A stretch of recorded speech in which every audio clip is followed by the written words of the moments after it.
It's the second episode of Sun Guy Star Trek Review. This week it's Charlie X. Second episode of the original series. It was a weird one. It was very weird. Premise of it was that the Enterprise picked up a survivor of some mysterious colony that hadn't survived. The kid was 17 years old, had been on his own since he was 3, but seemed perfectly fine, and had these weird powers. Very strange powers, and nobody seemed to really care for half the episode. He'd make things vanish. He blew up the Antares, which was the transport ship. He caused her to lose her voice, melted chess pieces. They didn't care.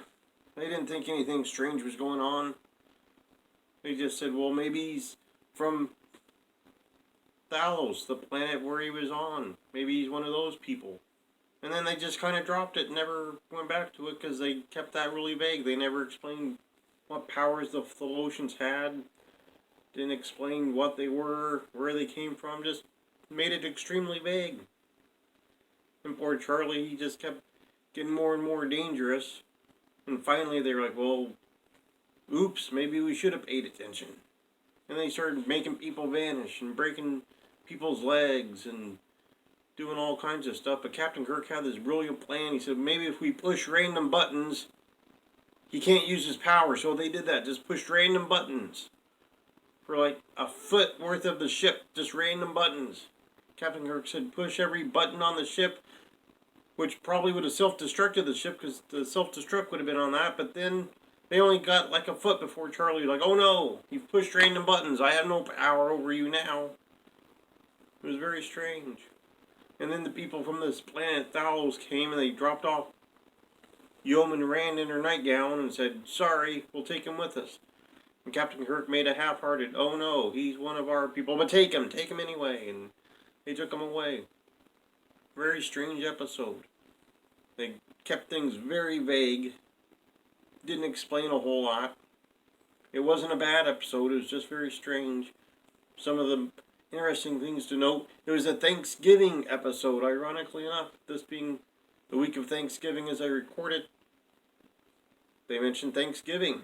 Apparently, the American Thanksgiving, I presume, but William Shatner being Canadian, maybe it was Canadian Thanksgiving. And not during October or November, because they have star dates in Star Trek. But he ordered the synthesized meatloaves to look like turkeys, which didn't make sense because they didn't have anything resembling that in any other episode of any of the series or movies ever again. They could just have turkey if they wanted turkey. They just push a button and it would have made them turkey. But instead he wanted the meatloaf to resemble turkey, which made no sense. Then later in the episode, when the meatloaves turned into real live turkeys, which didn't alarm a single person on the crew, the crewman that reported that to the bridge, voiced it by Gene Roddenberry himself. That was Gene Roddenberry's voice, the only time he appeared directly on an episode of Star Trek. Mr. Spock again showing a little bit more emotion. He was playing his Vulcan lute. He was singing. Showed quite a bit of emotion until late in the episode when his legs were broken. Then he had no emotion whatsoever, just stone-faced when his legs were broken. So that was more Spock-like. But the early half of the episode, not so much. They were still filling it out, apparently. Also, still no Mr. Scott. Mr. Scott yet to appear.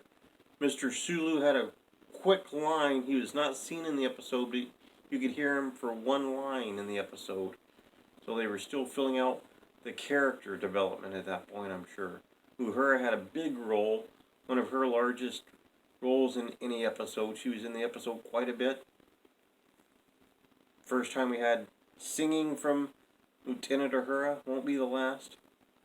That's pretty much episode Charlie X. It was Charlie X because the character was Charlie Evans. And he had these X powers that they didn't understand, apparently. Well, pretty much, that's it.